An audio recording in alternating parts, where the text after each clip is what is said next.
Le dernier point à l'ordre du jour, sauf si vous avez des questions diverses, c'est l'examen du projet de rapport de notre collègue Caroline Rose, qui nous propose un rapport dont le titre est « Plus de poissons dans les océans », point d'interrogation, mesures en faveur de la reconstitution des stocks au-dessus du niveau de rendement maximum durable, notamment les zones de reconstitution des stocks de poissons et les zones marines protégées. Donc il s'agit d'un rapport d'initiative que nous avions autorisé il y a maintenant quelques mois, et sur lequel une audition au moins avait été réalisée. Et donc je ne vais pas rentrer plus dans les détails, si ce n'est que ça évidemment va dans l'ensemble des textes dont nous avons pu parler d'ailleurs dans la journée sur la stratégie biodiversité, sur les réseaux d'air marine protégés, enfin toutes ces propositions.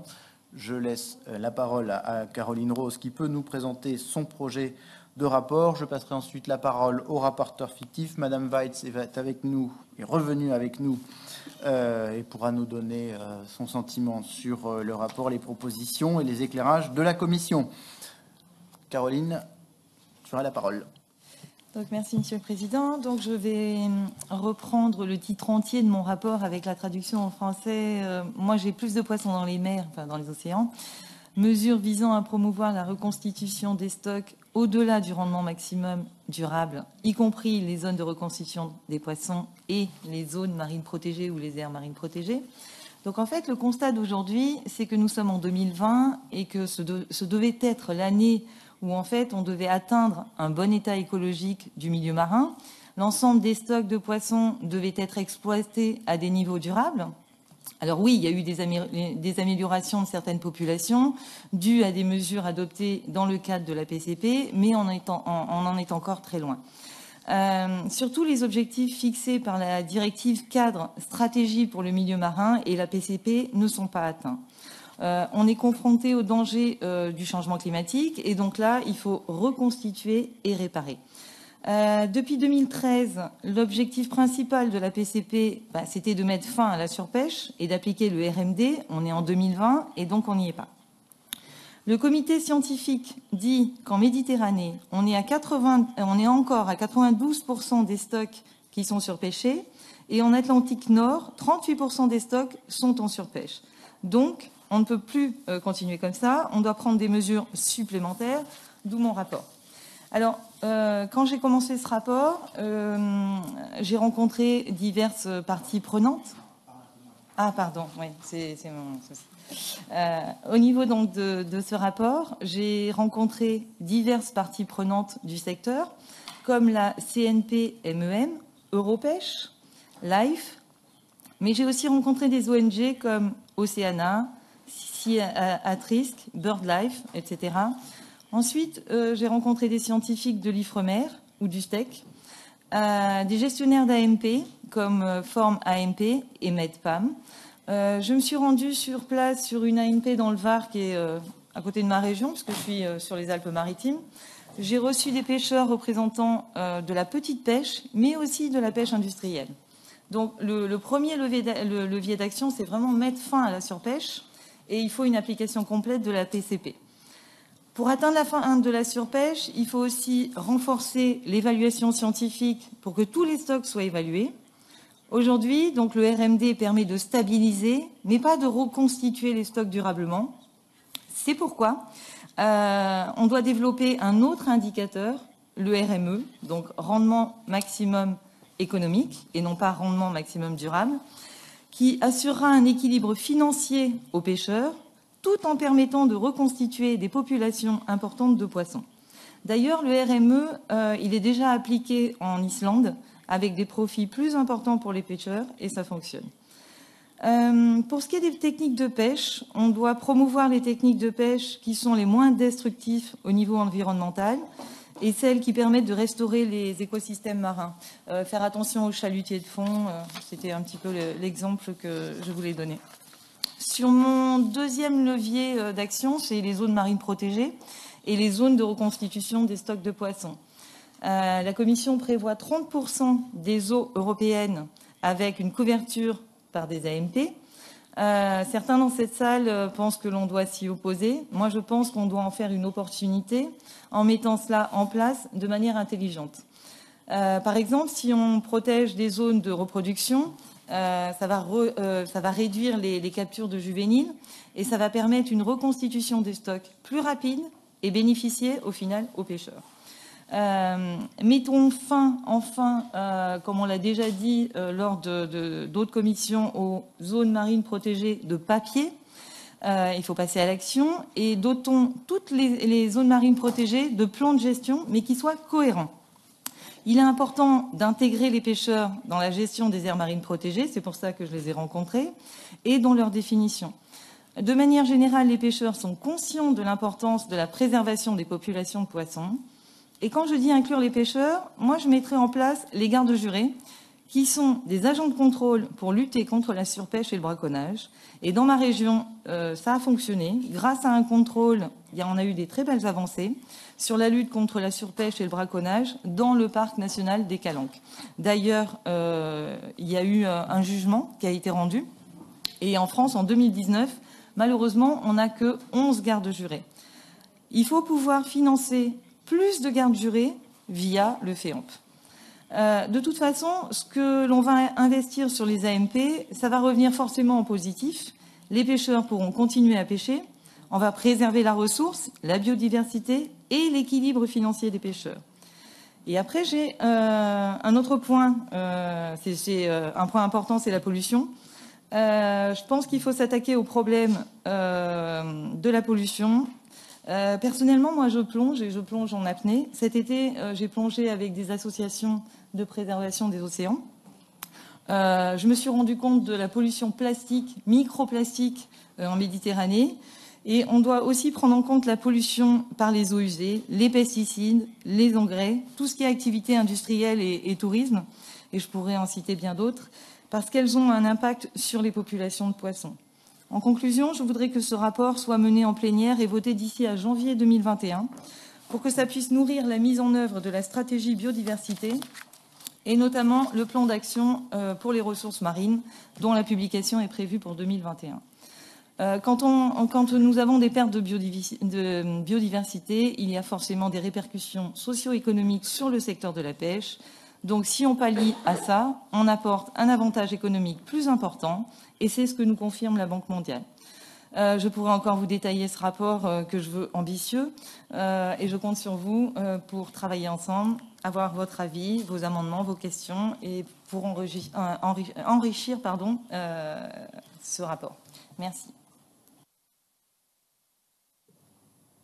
Merci Caroline pour cette présentation. Je vais passer la parole aux différents rapporteurs fictifs et puis ensuite, si d'autres députés souhaitent prendre la parole, ils pourront la prendre. Donc n'hésitez pas, si vous êtes dans la salle, à vous signaler ou si vous êtes en ligne, à presser le bouton Raise Hand.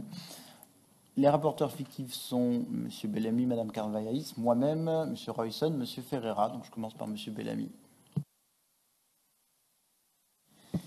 Merci beaucoup, Monsieur le Président. Je voudrais remercier notre rapporteure Caroline Rose pour son travail sur ce sujet important et ce rapport d'initiative qui pose des questions majeures. Je voudrais commencer par dire qu'évidemment, nous sommes en plein accord sur l'objectif poursuivi par ce rapport, faire en sorte que nous puissions assister à la reconstitution des stocks de poissons des différentes espèces qui sont aujourd'hui prises en compte dans le cadre de la PCP et poursuivre le travail qui a été entrepris dans ce cadre avec la même exigence, même une exigence renouvelée en intégrant la diversité des dimensions de la protection des écosystèmes marins.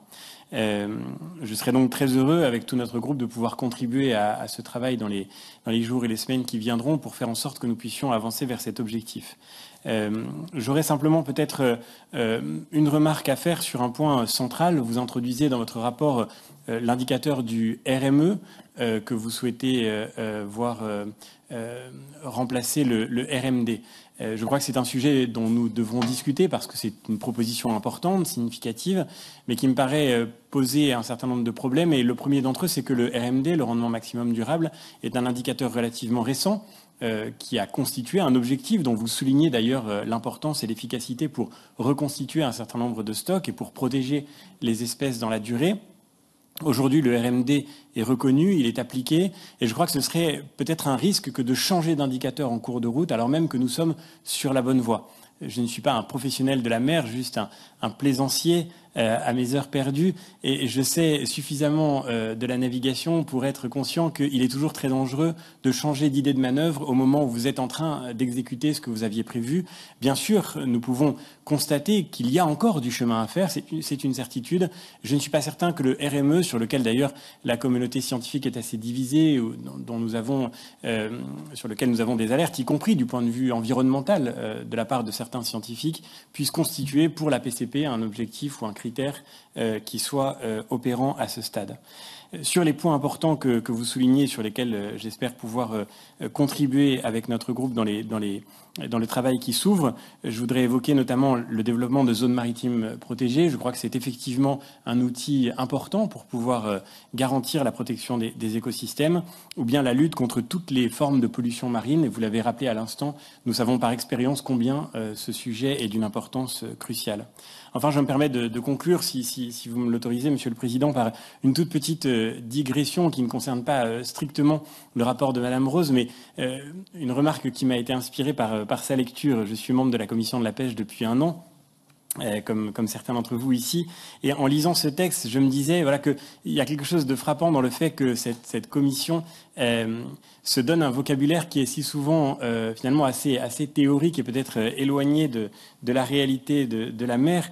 Je cite les principales expressions que nous pouvons trouver dans ce rapport et je demande pardon aux interprètes de ce que ce petit détour pourra constituer de montagnes russes pour eux. Le développement des ZMP devrait permettre d'atteindre le RMD ou bien le RME, on le dit, dans le cadre de la PCP, à condition que les DCP, bien sûr, soient interdites, en particulier dans les EMV, et ce, quels que soient les TAC. Pourquoi cette inflation d'acronymes? Et encore une fois, ça n'est pas du tout un reproche à Madame Rose, elle ne fait qu'employer les éléments qui sont au cœur de nos débats récurrents.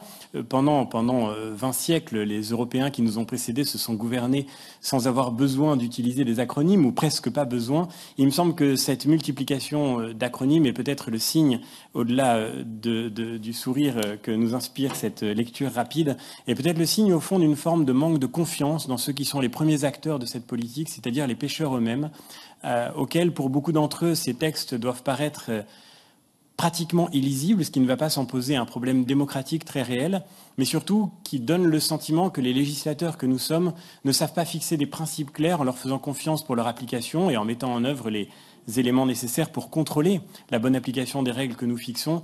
Et il me semble que dans la qualité du travail législatif entre aussi la question de la forme et de la manière dont nous écrivons, et je crois que ce serait l'occasion d'une réflexion plus approfondie sur le travail qui est effectué ici au sein de notre commission, mais plus largement au sein de ce Parlement, de manière à pouvoir réconcilier le travail que nous tentons de faire au service des citoyens avec les citoyens eux-mêmes. Mais ce n'était qu'un petit élément de détour, non pas de détail, avant de revenir au cœur de ce rapport dont je vous remercie encore, en espérant pouvoir y contribuer autant que nous le pourrons positivement pour satisfaire cet objectif que nous partageons ensemble. Merci beaucoup. Merci, Monsieur Bellamy. Moi, je n'utilise pas d'autres acronymes que PPE et SED, puisque Renew et Greens, ce sont des mots. Non, je plaisante, évidemment. Je passe, en parlant de SED, je passe la parole à Madame Carvalhaes. Merci, Monsieur le Président. Donc, je parle en ma langue, mon langage português. Eu quero começar por agradecer a proposta apresentada pela colega Caroline Rose. É um documento que me parece, na minha primeira apreciação, muito equilibrado, bem sustentado e que aponta direções com as quais concordo e amplamente defendo. Irei depois analisar de forma mais aprofundada e farei chegar algumas propostas de emendas que julgo poderão melhorar o documento, mas não prevejo que seja de facto nada de profundo ou de completamente diferente da orientação muito bem aqui seguida. Apenas 4 notas, portanto. Eu concordo que haja de facto um aumento da percentagem de mar europeu a ser protegido, mas eu julgo que fundamental mesmo é que essa proteção seja efetiva. Eu julgo que é relativamente simples, nada é simples, mas relativamente simples, que os Estados-membros definam áreas marinhas protegidas. Mas se não forem efetivamente implementadas, monitorizadas, controladas, passam a ser áreas marinhas protegidas no papel.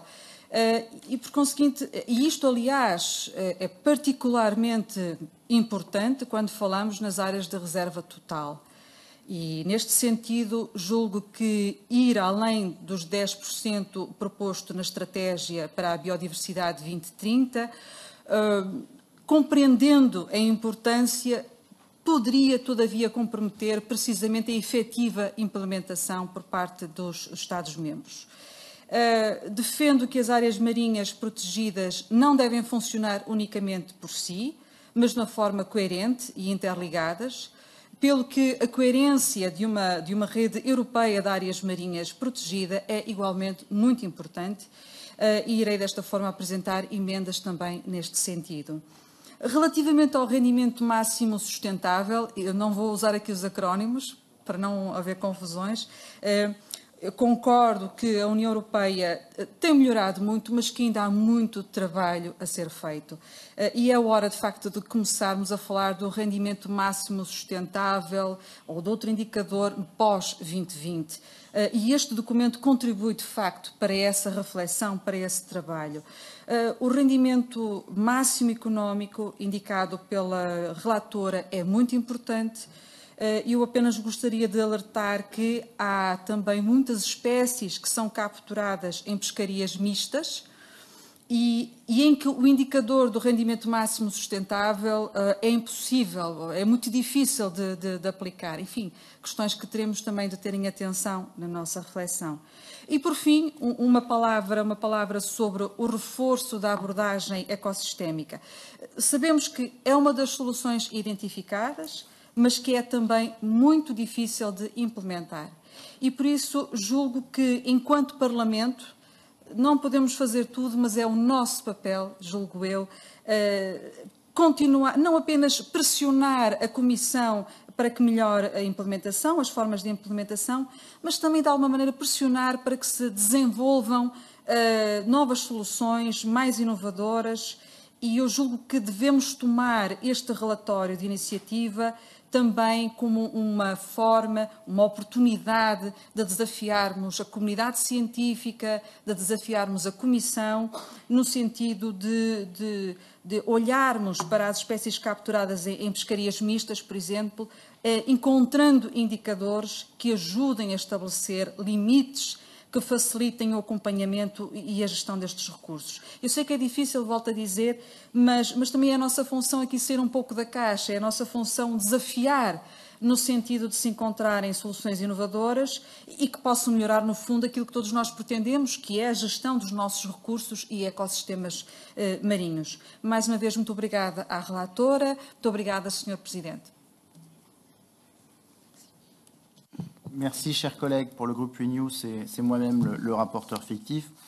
Moi, j'ai quelques commentaires à faire sur le rapport. D'abord, je le trouve très intéressant et il contribue largement aux réflexions que nous devons avoir avant l'évaluation 2022 de la politique commune des pêches, avant de prendre un certain nombre de positions sur les textes que nous sommes en train de regarder. Je pense au contrôle, évidemment. Je pense alors au contrôle parce qu'il faut bien qu'on fasse attention à ce que parfois le manque de capacité à collecter de données ne soit pas pallié d'une certaine façon par des exigences de contrôle. Ce sont deux choses différentes. L'ancien scientifique que j'étais se dit que dans la collecte de données, il y a un aspect scientifique qu'il faut absolument qu'on arrive à faire avancer. Au fond, si nous avions vraiment une connaissance plus fine des stocks de poissons et surtout plus en temps réel, il n'y aurait pas ce décalage que l'on perçoit à chaque fois que les uns les autres on rencontre nos pêcheurs dans les différents ports. Il y a toujours cette problématique qui est de dire mais les stocks, les quotas, j'allais dire les TAC, mais je vais voir M. Bellamy qui va me faire les gros yeux. Les quotas qui sont décidés une année le sont sur l'état des stocks, parfois 2 ans avant. Donc il y a toujours cette question de connaissance qui est extrêmement importante et qui crée une sorte d'angoisse chez les pêcheurs et d'incompréhension. C'est pas évident, mais on le sait et en cela, il faut vraiment encourager les travaux faits sur la collecte des données. Sur les aires marines protégées, moi je crois que vous mettez le doigt sur ce qu'il convient de faire et d'avancer. Les aires marines protégées seules sont intéressantes, mais c'est vraiment la réflexion dans un réseau avec une vision globale et une réflexion qui inclut l'ensemble des parties prenantes sur à quel endroit il faut les placer. Je vois aussi cheminer l'idée d'aires marines protégées dynamiques, au sens où éventuellement, d'une année sur l'autre, elles ne seraient pas exactement au même endroit, où on pourrait avoir des aspects moins rigides que ce qu'elles peuvent être aujourd'hui. Alors évidemment, vous l'avez souligné, il y a une bonne partie des aires marines protégées qui ne sont que de papier pour le moment, donc il faut réussir déjà à faire ce que nous avons sur la table. Et au fond, sur le rendement maximum économique, c'est vrai qu'on a un peu envie de dire, si déjà on arrivait au RMD, mais ceci dit, et notre collègue Madame Carvalhaes l'a dit, l'atteinte du RMD, par exemple, dans une pêcherie multispécifique, dans une pêcherie mixte, c'est pas difficile à obtenir. En fait, c'est même quasiment impossible à obtenir sur l'ensemble des stocks à la fois. Ça ne veut pas dire qu'il ne faut pas se fixer l'objectif d'y arriver, mais simplement, on ne peut pas maintenir l'ensemble des stocks purement, enfin, forcément au-dessus de ce seuil. Et le rendement maximum économique nous impose aussi quelque chose qui probablement est intéressant et sur lequel il faudrait réfléchir. Il nous impose de déporter notre regard, ou du moins notre point de vue. Parce que si le RMD, le rendement maximum durable, est spécifique d'une espèce, d'un stock, le rendement maximum économique, sa mise en œuvre doit se faire par flottille. Et c'est là que c'est intéressant, c'est qu'il va falloir peut-être qu'on réfléchisse à... et en cela, alors je ne sais pas si je souscris totalement à l'idée de mettre 30% des TAC sur le rendement maximum économique. Mais en tout cas, je souscris à l'idée qu'il faut peut-être faire un peu plus dans la dentelle que ce que nous avons fait jusqu'à présent. Alors comment faire, où aller quand vous interrogez les scientifiques, ils sont eux-mêmes pas capables de vous dire exactement comment est-ce qu'on gère au mieux l'ensemble des choses.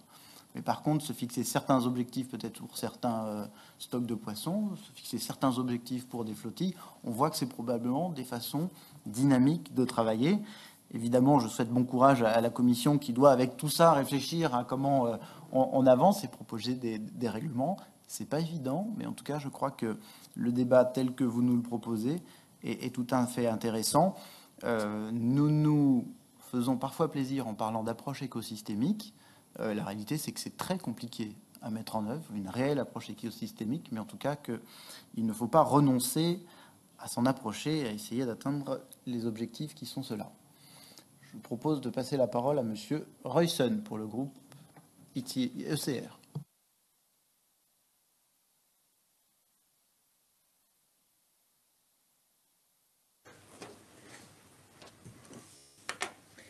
Dank u wel, voorzitter. Ook dank aan de rapporteur voor haar verslag over een heel belangrijk onderwerp. Over hoe we de visbestanden ook op termijn goed kunnen beheren. En de visbestanden goed in stand kunnen houden. Een paar opmerkingen van onze kant. Wat natuurlijk opvalt in dit rapport, dat is, andere sprekers hebben daar ook al op gewezen, dat is dat er wordt voorgesteld om te gaan werken met een andere indicator. We werken nu met de maximale duurzame opbrengst. En voorgesteld wordt om voortaan te gaan werken met de indicator maximale economische opbrengst. Wij vragen ons toch af of we echt deze kant op moeten, voorzitter. We hebben daar grote twijfel over, omdat ook de huidige graadmeter MSY gewoon een prima graadmeter is. Om de visbestanden op het juiste peil te kunnen houden. Wij denken dat we met de voorgestelde graadmeter dat we het nodeloos ingewikkeld gaan maken. Dat is mijn eerste opmerking. De tweede, wat opvalt in het rapport, dat is dat de rapporteur heel erg lovend is over het uitbreiden van beschermde gebieden. Daar hebben wij toch wel grote twijfels over ook. Ook omdat er gereden twijfels bestaan over de effectiviteit van dergelijke beschermde gebieden voor het in stand houden en uitbreiden en vergroten van de visbestanden. Ik zeg dat ook omdat er nog helemaal geen impact assessments zijn gedaan door de Europese Commissie. Terwijl voortdurend wel gesproken wordt over uitbreiding van deze gebieden naar 30%, waar er dus geen enkel impact assessment voor gedaan is. Dus ik vind het veel te vroeg, eerlijk gezegd, voorzitter, om al in dit rapport ons nu al vast te leggen op die 30%. Ten meer ook omdat de rapporteur ook in dit rapport voorstelt om de gebieden die dan strikt beschermd moeten worden, om dat te verhogen naar 15%, terwijl de commissie uitgaat van 10%. Dus ook op dat punt zijn wij kritisch op dit rapport. Dan het laatste punt, wat opvalt, dat is dat de rapporteur heel erg kritisch is over bodemberoerend vistuig. Wat mij betreft toch wel iets te kritisch. Ik denk dat dat toch veel genuanceerder ligt. Wat ook overeind blijft staan, dat is dat we moeten blijven investeren in selectievere vismethoden. Dit waren mijn opmerkingen. Ik denk graag mee met de rapporteur en zullen waarschijnlijk op deze punten ook wel met wat amendementen komen. Dank u wel. Monsieur Ferreira n'est pas là, hein, c'est ça? Madame Tomasic, vous avez la parole.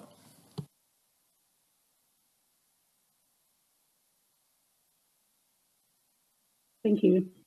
I would like to thank the rapporteur. The balance between economic, ecological, and social sustainability should be ensured. Impact Dear Rosa, could you please try to switch on your camera? Because we need it for interpretation.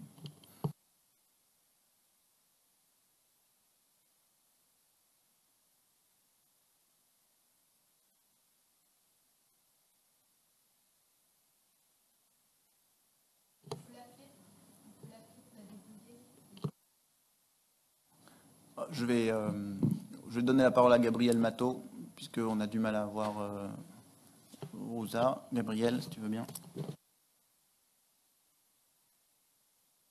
Gracias, presidente. Para hacer un par de reflexiones muy rápidamente, ya que ha intervenido en el nombre de mi grupo el colega Bellamy. Claro, más peces en los mares. Pues esto suena fenomenal, todos lo queremos. Yo creo que es algo que a nadie se le escapa, que queremos que haya más peces en la mar, ¿no? Pero de hecho esta es una realidad, que en los mares en los últimos años hay más peces. Yo creo que los datos son muy claros. Lo que pasa es que hay gente que prefiere olvidarlo o incluso esconder, ¿no?, que ha habido un gran incremento en la población de peces, ¿no? Y, bueno, no voy a entrar en datos, pero ahí están los datos, ¿no?, el Atlántico Noreste y algunos otros en los que se ve claramente que en los últimos años ha habido un incremento muy importante de la población de peces. Por tanto, ese es el primer dato que tenemos que tener. Un segundo dato, ha ido la ponente, que por cierto, no lo he dicho al principio, felicito por el trabajo que han hecho, pero seguimos demonizando algunas artes. Y ella lo ha mencionado siempre, tenemos la obsesión con demonizar algún arte, en concreto la pesca de arrastre. He tenido ocasión de hacerlo con la ministra y lo vuelvo a hacer ahora, porque seguimos diciendo las artes per se no son malas, son malas el uso que se dé a esas artes. Y es evidente que la pesca de fondo puede destruir zonas de corales, pero también puede prestar un servicio muy importante.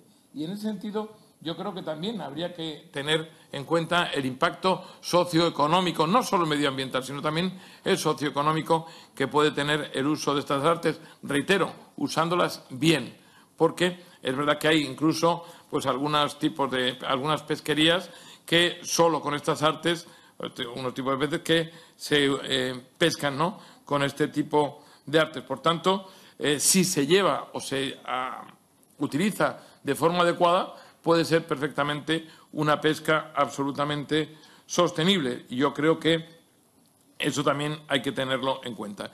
Y luego, sobre las áreas marinas protegidas, que suena también muy bien, es algo que todos, bueno, y sobre todo los políticos, no nos gusta hablar de eso, pero también lo he dicho y lo reitero ahora. Creo que no se trata de poner cifras por poner cifras, como, entre otras cosas, lo hace la estrategia de la biodiversidad, ¿no? Yo creo que es una herramienta que hay que utilizar, pero no es un objetivo per se. Y en eso lo tenemos que tener muy claro.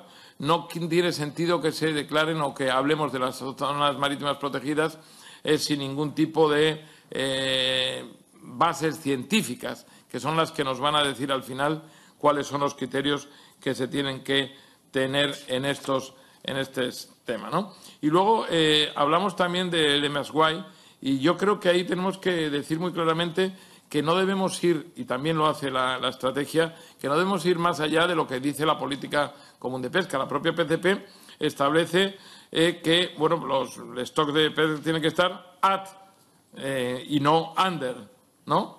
Y solo dice at, y nosotros ampliamos un poco más y decimos under. Bueno, no, vamos a centrarnos realmente en no dar muchos pasos más, porque al final tenemos que hacer un análisis de si de verdad estamos acabando no con la pesca, sino con el sector pesquero, no con los peces, sino con los hombres y mujeres que viven de la pesca. Y creo que esa reflexión tenemos que hacerla y nos olvidamos muchas veces. Tratemos de compatibilizar todo, desde luego el medio ambiente, sin duda alguna, la biodiversidad, sin duda alguna, pero también los aspectos socioeconómicos de mucha gente que vive de la pesca. Muchas gracias.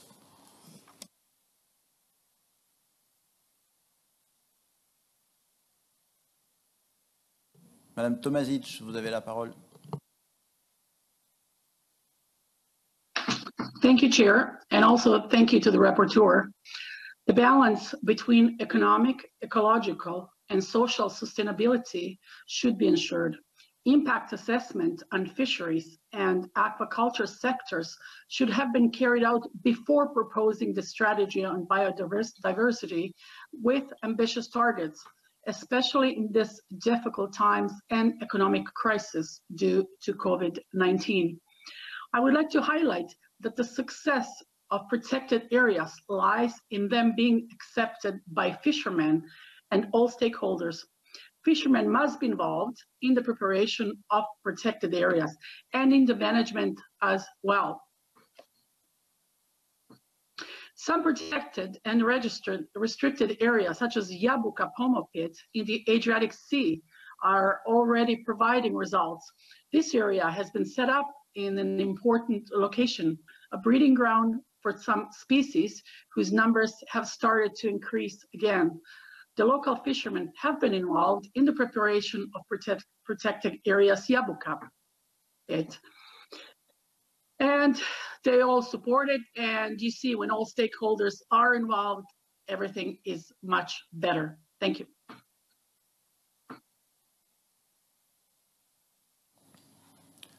Et on finit, s'il n'y a pas d'autres demandes d'intervention, par Søren Gade.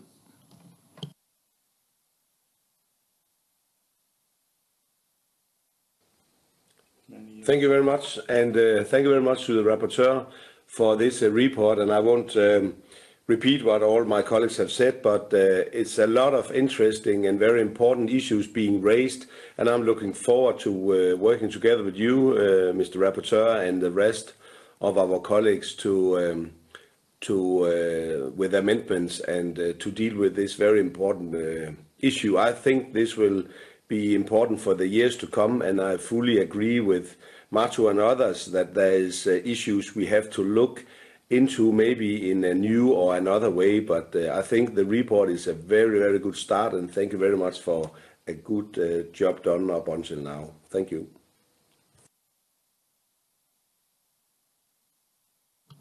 Merci beaucoup. S'il n'y a pas d'autres demandes d'intervention, je vais passer la parole à Madame Weitz pour la Commission européenne. Moi, j'ai juste une question pour vous. Vous êtes là, hein, ça tombe bien. Puisqu'en fait, ça a totalement attrait avec ce qu'on est en train de discuter. On parle d'évaluation de la politique commune des pêches pour 2022. A priori, pour le moment, pas dans les termes de la Commission, il ne s'agit pas d'une réforme.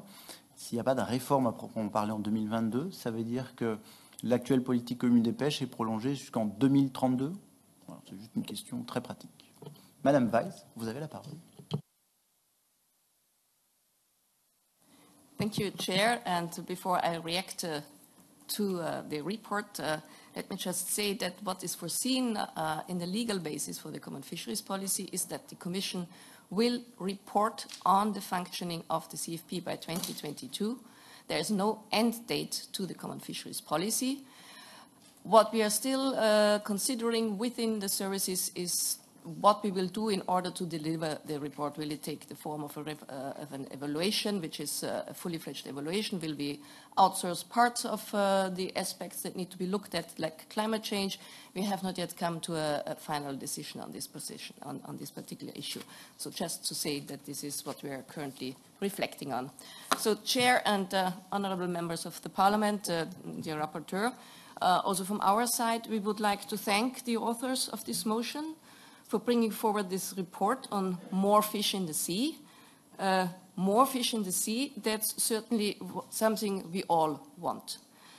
More fish in the sea is also one of the objectives of the Common Fisheries Policy, and this objective is translated into the target to achieve MSY exploitation rates and the recovery of stocks above MSY. We have made, indeed, significant progress, as also was pointed out by Mr. Mato and others, towards that aim in the Northeast Atlantic waters of the European Union, where the rate of fishing is stabilized at close to MSY level. In more plain language, to react to Mr. Bellamy, this means that 99% of the landings come from stocks that are healthy. But it's also true that much more needs to be done in the Mediterranean Sea, where the rate of fishing is more than twice the MSY level. We have put lots of efforts over recent years in improving the way fisheries are managed in the Mediterranean, and this at international level in the context of the General Fisheries Commission for the Mediterranean and at the European level. A milestone at the European level was the adoption of the multi-annual plan for demersal stocks in the Western Mediterranean last year, and this plan sees its first year of implementation in 2020. So that success in terms of moving forward fisheries governance is something we need to build on, but we have also to be realistic and to understand that these efforts take some time to show effect. But let me reassure you that the full implementation, which is called upon in the report, and the achievement of MSY and of healthy stocks is our immediate aim. The Commission has committed to that aim in the context of the new biodiversity strategy and also the farm-to-fork strategy. And I can reassure you also that this is a clear top priority of our Commissioner's mandate. And if I speak about full implementation of the CFP, this is not only about achieving MSY, it's also about implementing other tools under the CFP, like the establishment of fish recovery areas, where the call is upon member states to come up with proposals in that context. The draft report also calls for strengthening scientific coverage with the objective that 100% of the fish stocks exploited in European waters be assessed at the latest by 2025, and that the MSY can be calculated for all these stocks. I have to say 100% coverage would, of course, be ideal. Everybody would like to have that. But we are limited by the physical capacity of the scientific institutes of member states who are undertaking the data collection and also scientific advice, and the organization they work through, like the ICES International Council for the Exploration of the Seas. And this is the case also. The Commission currently supports annual fish stock surveying and MSY assessments to the extent of some 85 million euro per year for data collection, 2 million euro per year for the support to the International Council for the Exploration of the Sea, and, for instance, 6 million euro for the General Fisheries Commission for the Mediterranean. So, unfortunately, despite that support, the 100% coverage has not been attained, and therefore, also for practical reasons, the assessment efforts are concentrating on the commercially most important stocks. Just to make a remark also on the comment of the Chair, the time lag between data collection and issuing the scientific advice has been reduced over time, so we have currently situations that the scientific advice is issued 6 months after the data collection, so that this situation is definitely a little bit better. Then another point that the draft report puts forward to the Commission is to strengthen the implementation of the ecosystem approach to fisheries management in order to minimize the negative impact on marine ecosystems, fish stocks, and society. Under the Common Fisheries Policy, this is done in different ways. It's done by reducing the exploitation rates, which means a reduction in the overall impact of fishing on the marine environment. We apply the landing obligation, which is an incentive to increase selectivity, and we are also improving the protection of sensitive species and sensitive habitats. This is particularly the objective of the new technical measures regulation, which entered into force last year after 3 years of long negotiations, which Mr. Mato will remember very well. We will issue a first report on the achievement of the objectives of the technical measures regulation early next year. And this report will also identify where more needs to be done. And this will take the form of an action plan. And that action plan has also been announced in the communications on the biodiversity strategy. This plan will also cover detrimental fishing techniques and gear that affect marine biodiversity and the seabed negatively. And I do not want to pronounce any specific gear in this context. You will also be aware that our commissioner is very sensitive to the protection of cetaceans and other sensitive species, like seabirds, turtles, and so on. And in that context, he is very keen to find a solution for particular burning problems like the harbor purpose in the Baltic Sea and the common dolphin in the Bay of Biscay. Beyond this, the Commission has been also working hard to implement the Marine Strategy Framework Directive, which defines the achievement of good environmental standards as an objective. But I will not enter more into this because I think we have a colleague also from DG Environment who may want to comment on that.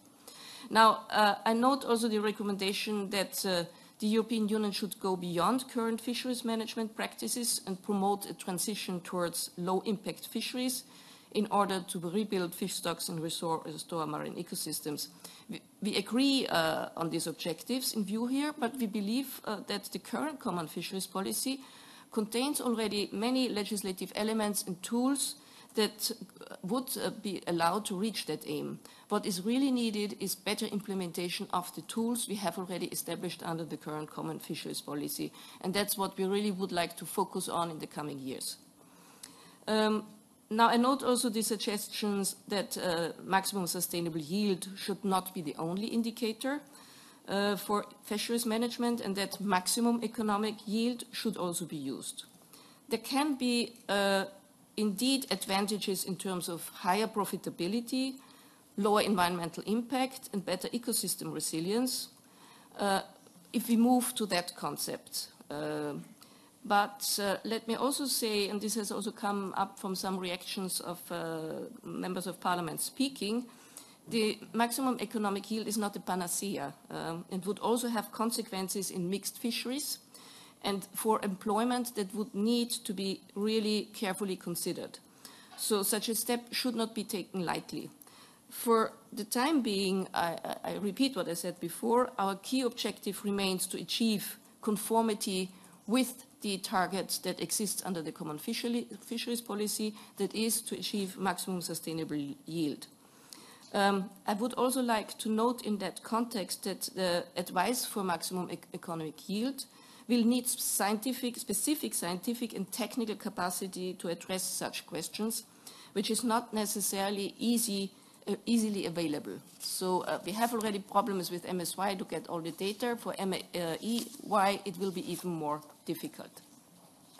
So you see there are significant hurdles to propose tax that are set at the level of maximum economic yield for all stocks in the long term and for 30% by 2030 as suggested. But certainly it's worth exploring this path. Now, with regard to marine protected areas and their management, the draft report mirrors very much what is being said in the biodiversity strategy. We need a larger and we need a more coherent network of marine protected areas and their more efficient management and control. And let me just say on the control that the revision of the fisheries control system that is currently being debated would help to improve the control of fisheries management systems in marine protected areas. What we appreciate very much in the draft report is that the recommendation is to have a comprehensive management approach in marine protected areas, which is not solely focusing on fisheries, on commercial fisheries, but would also address other economic activities in that area. And finally, we also fully concur with the draft report that fish stock recovery needs a holistic approach, a comprehensive approach, where also other anthropogenic factors such as pollution, climate change are addressed. We have a very clear case in the Baltic Sea which shows this very clearly, and that's the situation of the cod stock in the Baltic Sea, where this can only be improved if we apply a holistic set, an integrated set of measures to improve the healthiness of the Baltic Sea. So this integrated approach is also very much the thrust of the biodiversity strategy, and it will also be the thrust of the forthcoming climate change adaptation strategy, which has been shortly explained by our colleague from DG Klima this morning. So in conclusion, I would like to confirm that many of the initiatives and ideas proposed here reflect the Commission's approach under the Common Fisheries Policy and under the European Green Deal, or will be considered in the process of reporting on the technical measures next year and on the functioning of the Common Fisheries Policy later in 2022. I would like to thank the Parliament for this contribution, and we would be always available to have further exchanges of view on this particular issue, notably in view of preparing our reports. Thank you. Merci Madame Weiss. Je vais laisser la parole à Caroline Rose. Juste une remarque. Ah oui, il y avait Monsieur Pirota de la DG Environnement. C'est vrai. Je ne l'avais pas sur ma note initiale. Qui doit être en ligne, c'est ça? Très bien. S'il veut bien cliquer sur le bouton Speak. Allez-y. Good afternoon, everyone. Just to perhaps to add a bit more on what Ms. Weitz has just mentioned, the MSFD, the Marine Strategy Framework Directive, is a complementary tool and the environmental pillar of the legislation that is responsible for the seas and oceans, of course. And in that sense, we have just published, the Commission has just published and adopted an implementation report of what has been achieved under the MSFD over the first implementation cycle, where in that sense, the directive uses the ecosystem-based approach to protect, preserve the marine environment. It connects well with what the CFP is doing in the sense that to achieve good environmental status, which was referred to earlier on under the Marine Strategy Framework Directive, was to achieve MSY, for example, under the CFP. So there are the links between the legislative policies that allow for that. And of course, the report at the achievements, but also at the shortcomings, and we have indeed a mixed picture in terms of the protection of the marine environment. Monsieur Pirato, je suis désolé, je vous interromps puisque votre connexion est trop mauvaise, donc on ne comprend pas ce que vous dites, et je pense que pour les interprètes, ça doit être l'horreur. Donc, je propose de passer la parole à Madame Rose. Je remercie Madame Weiss et Monsieur Pirato. Alors moi, j'ai juste une question pour lancer Madame Rose, peut-être. Quand j'ai lu le titre du rapport tel que nous l'avions adopté en réunion de coordinateurs, et c'est vrai que j'étais moi-même convaincu que nous avions adopté au-delà du rendement maximum durable, mais nous avons adopté au-dessus. Alors, au-delà, au-dessus, c'est pas tout à fait pareil. Madame Rose, vous avez la parole. Alors, merci Monsieur le Président. Merci à tous pour toutes vos remarques. Je vois qu'il y a pas mal de remarques par rapport au rendement au RME et pas au RMD. Alors, je voulais juste dire une chose. Pourquoi j'utilise RMD, RME? C'est parce qu'en fait, j'avais pas assez de place sur le rapport et que j'ai déjà supprimé plein de choses que je voulais laisser sur le rapport. Et c'est pour ça que j'ai mis RMD, RME et la PCP. Mais c'est pour ça, c'est parce qu'on est limité en caractère et c'est pour ça qu'il y a plein d'abréviations. Mais les pêcheurs, ils savent exactement ce que ça veut dire parce que des fois même, ils me reprennent. Donc, pour en revenir au RME, moi je pense que si je ne vais pas changer l'indicateur, mais c'est pour aller plus loin, progresser en fait dans la direction, pour aller plus loin encore que le RMD, parce que pour moi le RMD il stabilise, le RME ira encore plus loin sur la reconstitution, on va dire. Si on reprend la stratégie de la ferme à la fourchette et qu'on revoit l'ensemble des chaînes, les circuits courts, la qualité du produit, etc., je pense qu'on n'aura pas de problème au niveau économique. Pour pouvoir atteindre le RMD sur tous les stocks, des fois, il faut pêcher moins sur d'autres stocks et donc pêcher au RME. C'est pour ça que je propose les 30% des stocks au RME. Attendez, après, oui. Pour ce qui est du contrôle, au niveau des zones marines protégées, oui, je demande à ce que les pêcheurs soient intégrés, parce que d'abord, il faut que les pêcheurs soient totalement intégrés aux aires marines protégées, et mettre en place un système de contrôle. C'est pour ça que j'avais proposé les gardes jurés, parce que on a vu que ça fonctionnait, et en matière de contrôle entre les pêcheurs et les gardes jurés, moi, je trouve que c'est une bonne approche et un bon contrôle pour justement éviter les surpêches et le braconnage. Après, au niveau des AMP, sur les 30%, pour moi, c'est pas ambitieux parce que aujourd'hui, on a un taux d'aires marines protégées, mais sans aucun plan de gestion. Si on veut, dans sa globalité, que le rapport soit ambitieux et arriver à ce que on arrive à une reconstitution des stocks, il faut fixer un pourcentage avec des plans de gestion qui soient cohérents et faits d'une façon intelligente. On ne peut pas fermer les zones complètes au niveau de la pêche. Bien sûr, ce sera du cas par cas et en fonction des données scientifiques, etc. Donc, après, Madame Tomazic parlait justement d'un exemple qui fonctionne bien en Croatie. Et en effet, elle parlait de l'implication des pêcheurs, et je suis tout à fait d'accord avec ça, sur l'implication des pêcheurs, le contrôle, et sur les techniques de pêche aussi. Pour moi, la problématique des techniques de pêche qui sont les plus destructrices, il faut vraiment faire attention par rapport à ça. Je ne sais pas si j'ai oublié quelque chose. En tout cas, je serai ravie de continuer à travailler avec vous tous pour améliorer le dossier et le rapport dans son ensemble.